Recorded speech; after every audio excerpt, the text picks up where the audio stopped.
Here we go, getting set to go racing at Autobahn Country Club.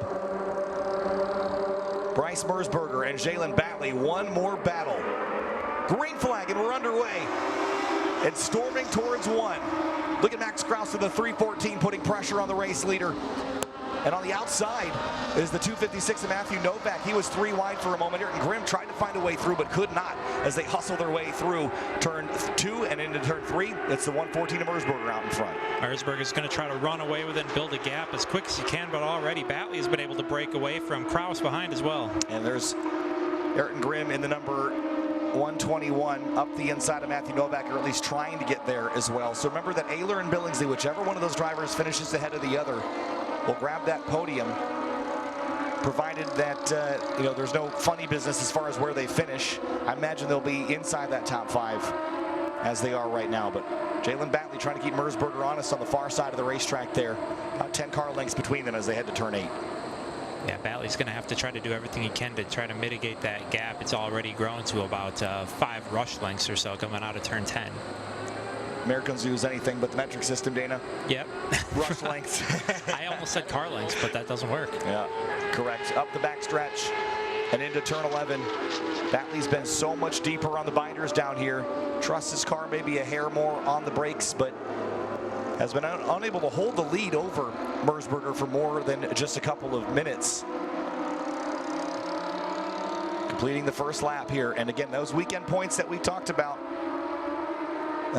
shifting and shuffling as positions change there. So Mersberger leads with the best lap of the race so far. Ayler over Novak. Billingsley slips to 6th. And just like that, there's a 2-position delta between them now. Ayrton Grimm and Charlie Nagorski fighting for 7th place. And for Bryce, 102 points. That's very solid. That would be all 4 race wins plus 2 from qualifying. And you can win up to 103 in a weekend with 4 races where you win the race and then 3 points from winning pole. But it was Batley that started first in race 1. Yeah, absolutely. Qualifying didn't quite go Mersberger's way. Almost had a perfect weekend if he can pull off the race number 4 win as well. There's John Howe at the back of the field there trying to keep pace with Peter Dale that's just up the road, but all the front runners are pretty much on top of each other, heading back around towards turn 11, and Batley's not keeping pace with Mersberger this time, is he? Not quite. Kraus there in the background in the red and white is starting to eye up Batley there. He's looking like he's gaining some time, actually. Yeah, so Mersberger flows into turn 11. There's Batley in the 88. That 314 of Kraus is the red and white car in 3rd.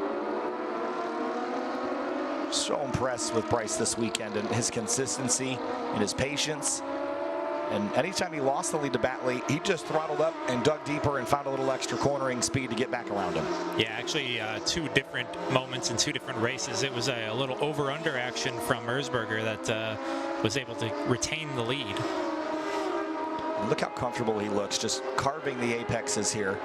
Battle for 4th there with Ayler and the 256 of Matthew Novak. That's the green and yellow car at the back of the field, the back of the shot, I should say. Yeah, if Novak is able to get around Ayler, or at least get next to him and slow him down a little bit, that brings the battle back to Billingsley. Yeah, you're right about that. So again, it would still be Billingsley on the offense.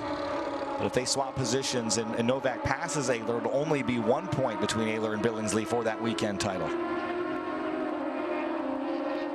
Those trophies matter a lot. These drivers spend a lot of time, energy, and dollars to be here, come all the way across the country. And I'm sure some of these drivers will probably be headed out to WeatherTech Raceway Laguna Seca pretty soon. But there's a look. Look at the last lap for Novak. Half a second quicker than Ayler in the 74. Wow, he's certainly catching up quickly. He's going to have possibly be able to get close enough to have a look here coming into turn 11. Not quite, both going to go into it pretty evenly. A little better on the brakes for the green car. Look at them just carve that. So much slip angle to drive these things. They have to be so fun to dance on the limit like that. Yeah, we should try to get some, huh? You and I should race. Let's go. Again, these things start at around $45,000 for the GRIDLIFE Rush SR from Rush Auto Works. And they have a 1000cc motorcycle engine, GSX motorcycle engine, and they rev up to 11,000 RPM. They make about 150 horsepower, Dana, but that's enough for some really solid lap times in the low 130s. 131.5 would put you really high up the order in track battle time attack if you were to run one of those there. Absolutely. Even in GLGT, we see lap times in the 29s, which are what we're seeing from these rush cars. Even with 150 horsepower, they move pretty good. Simplify and add lightness. That's right. And look at the bottom of the screen there, Novak in the green car just hounding the 74. Now it's come down to braking duels here. Autobahn Country Club races pretty well, the South Course in particular. But the real advantage you have is going into turn 11 at the end of this long back straight. We've seen Jalen Batley take advantage of it, see if Novak can get the nose in there and have a run. But you don't have enough of a straightaway to really draft up, do you? Not really worth anything in the draft, but you can position your car somewhere where you believe you can make the driver in front of you take a defensive position and possibly slow him up or throw him offline. Again, Novak charging the apex at 11, looks up the inside at 12, but there's really nowhere to go. And Nick Billingsley licking his lips there in trail in that number 9 car. Watching these two fight might bring them right back into his clutches, as you pointed out a couple laps ago. Yeah, Novak is all over Ayla right now. It's actually spread a little bit now on this lap, but still only half a second separates the two cars. Look at the slide that Ayler's got. And running out to the edge of the curbing, Billingsley a little closer. Ayrton Grimm had a really solid weekend in GLTC. I think ended up 5th in the weekend there. His best showing in IBOC GLTC. And, you know, it's been a little ironic because he's typically been a little better on the Rush Series side than GLTC, was just starting to get reliability in the NC MX-5 race car. But this weekend it's been the other way around. The Miata, a little bit better race pace than his Rush Series car does at the moment. And he's been fighting an uphill battle against Billingsley, Novak, Ayler, and more. That's got to be really difficult to run two completely different cars. Honestly, the Rush I can't imagine is anywhere similar to an NC MX-5 GLTC build. You know, the funny thing is NC Miata would typically be considered the lightweight performance option in a racing series. Then, of course, you have a car like this, which is probably makes that MX-5 feel like a Lincoln. Yeah, they're pretty different. Charnogorski's actually right on Grimm right now. He's going to have a look on the outside here. Yeah, and he's going to drive in there much deeper on the brakes. Goes a long way around, and I don't know that there's much Grimm can do about it other than throttle up, and he'll have side-by-side position with Charnogorski into the final corner, and there it is. Sweeps on through, and Grimm will hang on to it for now, but they gave up a lot of time to those ahead of him. Ayler feeling pressure from Novak, went defensive for a bit onto the front straightaway, but moved back to the racing line. Every time you run that tighter line into the corner, you're compromising your exit. Absolutely, and Novak's still right on Ayler there, but not really able to get anywhere around him or next to him to get the job done. Bouncing over the bumps on the entrance to turn 5. And at some point, it's like bending a paperclip back and forth. You're just going to put fatigue in to Jason Ayler there in the 74. How much does that bother you, Dana, as a race car driver, to have someone just in your mirror constantly poking their nose in? How much of a distraction is that for you? It's certainly a distraction. I mean, every driver will do it when they're trying to pass. You're going to be filling their mirrors. You're going to be switching sides. You know, maybe make a last-minute move just to like throw them off guard into the brake zone and see if they leave a spot open. Sometimes you can trick them, even if you have no overlap whatsoever. You can make them leave the lane open. And now it's a 3-horse race for 4th place. Ayler, Novak, and then right in the behind there, that is Nick Billingsley. Remember that Billingsley, if he finishes ahead of the 74, he'll end up with the podium, and he gets by Matthew Novak down there into turn 11. One more car to make the pass and get onto the weekend podium. Then he's got to get Ayler. Ayler might have been holding up Novak there just a little bit. Maybe that slowed them both up. And here comes Billingsley. A little bit better that time through across the stripe there. You see the position swap, the 9 car up to 5th. I'm not sure if Ayler and Billingsley are aware of their weekend standing. Again, a lot of times as drivers, you're just trying to get the best result you can. You let the points take care of themselves. But if they had a chance to take a look at the live points before they jumped in the race, then maybe that is in the back of your mind, that position is worth a trophy. I would expect them that they would have at least looked at the point standing so far coming into it. I know I do. You know, you can just look at the drivers around you in the points and just know that if I'm going to defend from anybody, I'm going to defend especially hard from this person in particular, so I can maybe make it on the podium. What does that look like, defending here, Dana, in a last race of a weekend? What are you allowed to do versus what are you not allowed to do? In the GRIDLIFE series, you're not allowed to block, so any reactionary moves to the car behind you would be considered blocking. So if you're trying to defend and there's a car right behind you able to make a pass any moment, you have to pick your lane ahead of time before the car behind you does. So you may be picking the inside line, forcing the guy to make the long way work, which, you know, normally outside pass is far more difficult. So he's going to be picking the inside line a lot, defending mid-track, stuff like that. I have a note here. I know we still have some laps left to go, but Jalen Batley almost matching Bryce Mersberger's lap times. About 0.3 off this time through, but a 29.8 for Mersberger. He's down to the 29s at race pace. That's very impressive to me. Most of the field's been in the mid to high 30s most of the weekend. That would be why he is in the lead. That is how the math works. Yes. Generally, the faster you go, the further up the field you are. Look at this battle for 5th. Billingsley, Novak, Grimm, Trunagorski. This is getting spicy here, all behind Ayler, who hopes to keep it in the rearview mirrors for now. Absolutely, yeah. So if you are Ayler right now, your mirror is full of a lot of cars. One mistake could lose you about 3 or 4 positions here. So you're going to try to be extra perfect. And if you're Billingsley, you want to be on the offense. You don't want to be worrying about the cars behind you. You want to focus on the one guy in front of you to try to get that position. But now you have to also look at the mirrors. You're racing both ends. That's like a 4-horse race for 4th place at the moment.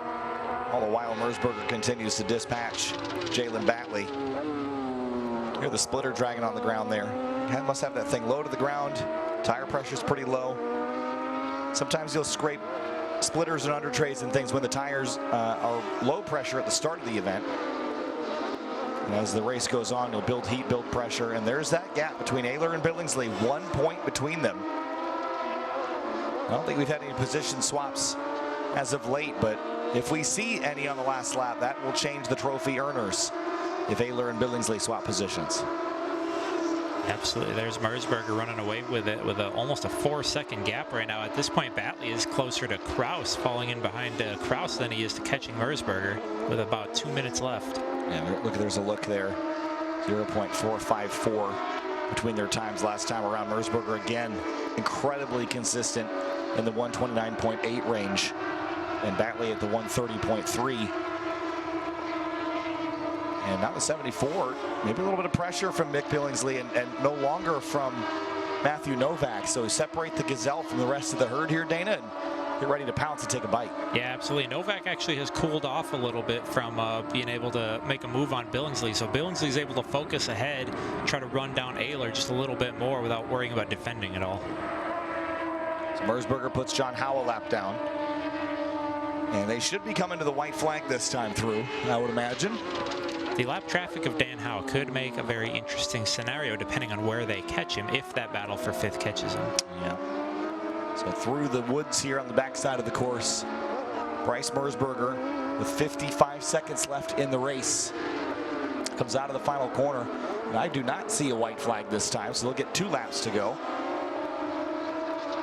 And that will let that 5th place battle, 4th place battle play out a little further, Dana. Absolutely. That's Billingsley wants that. He does not want the white flag at this point. Not quite close enough to do anything with it. So you got to try to make a few more laps and just run down as much pace as possible. And there's that big scrum with Ayrton Grimm at the tail of it here and Ayler at the front. Billingsley trying to track down that 74. Mark Trunagorski past Grimm, past Novak, and moving towards the top 5. Trunagorski is all but caught up to Billingsley now, and Billingsley does not want to defend. He just wants to be able to catch up to Ayler. Scrambling down into turn 6 and 7 right here, swinging back around. Time is out. That means we'll get the white flag very soon. Look at that battle, just that cluster of cars so close together, but Mersberger is in his own zip code. What a great weekend for Merzberger. You know, it's just great, I think, also to point out the level of competition in this series. Because, you know, Merzberger has been competitive this year in the Rush Series. He is down in 11th place in the standings. But just to go through some of his finishes, he started racing with us at Midwest Fest as we're going to get the white flag. This will be the last lap around. Merzberger finishes at Midwest as he was new to the championship, 18th, 29th, 17th, and 10th. So at the end of his first race weekend, he was in the top 10. Then at Road America, 3rd, 2nd, 6th. And then at Lime Rock Park, it was a 25th, 7th, 5th, and 5th. So he picked up and learned so quickly after that opening round at Midwest Festival. But just for reference, I mean, he has just been dominant this weekend. And he'll be a real threat if he chooses to race with us at Laguna Seca or at Pit Race at the end of the year. Next race he does, he's going to be in a real good mindset from this dominant weekend. And look at this battle continue to heat up. It's actually the closest it's been, it looks like, between Billingsley and Ayler for that final podium spot. How about half a lap to go to decide that? Yeah, and Charnogorski, ooh, big bunny hop for the 256 of Novak. That puts Grimm on his tail. Grimm looked on the outside there for just a moment, decided not to do it, tries to get it down later in the lap. They've got still a sector or so to sort out the rest of their battles for 4th place. 3rd in the weekend hangs in the balance if Ayler gets back there before Billingsley. He will hoist the 3rd place trophy. For Bryce Merzberger, a weekend that started with a win looks like it's going to end exactly that way. It's not often in any series that you see a driver sweep a weekend. In Rush, though, this year, all but 2 weekends have been swept. Every weekend sweep has been Ryan Leach, except for the weekend at GRIDLIFE Chicagoland. Bryce Merzberger wins all 4 races at Autobahn Country Club. And the last handful of positions changing hands here. Jalen Batley comes home in 2nd place. For 3rd, it'll be Max Kraus, his best finish of the weekend.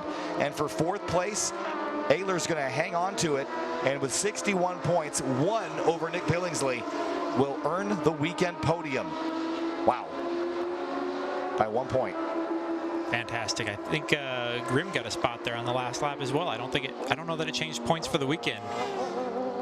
It would have. I think he was 7th. I think we saw, yeah, it would have gained him a point, I think. So 7th place, that's worth 13 points here on the weekend, but he probably was scored in 7th if they had swapped positions a couple of times already. So that'll do it for the GRIDLIFE Rush Series. We'll have a look at our results. And for the 4th time, it's Bryce Merzberger, Jalen Batley, Max Kraus, Jason Ayler, and Nick Billingsley. Eric Grimm, Charnogorski, Matthew Novak, they had a great battle. The 256, the big loser, though, at the end of all that. Dana just dropped down a couple positions and couldn't quite withstand the pressure from behind. Yeah, sometimes that happens when you're battling hard with a bunch of cars in one little group. Peter Dale, Bill Dorrance, and John Howe bring up the rear of the field. Dana, final thoughts on this one? Final thoughts, fantastic weekend for Merzberger. That's exactly the weekend that you want coming into it. Complete dominance. Batley, fantastic qualifying run, but just couldn't quite get around him during the races. I'm sure he's going to take this weekend and learn from it. Let's have a look here at our highlights for the GRIDLIFE Rush Series, race number 4. And Bryce Merzberger intended to go off and hold off Jalen Batley, someone who's been hounding him all weekend long in the braking zones. At the start of the race, packed up and paired up by their points so far this weekend. Jalen Batley just could not quite keep pace with the 114 car. But in behind, this was the battle that dominated the show. Ayler versus Novak early on. They traded some positions early, but it was advantage Ayler in the 74 for most of the race. Then the 256 started dropping back. Nick Billingsley was trying to chase the 74 to earn his spot in 3rd in the weekend. He couldn't do it. But at the end of the race weekend, 4 for 4 for Bryce Merzberger. Picks them all up at Autobahn Country Club. GRIDLIFE Rush Series Race 4 complete.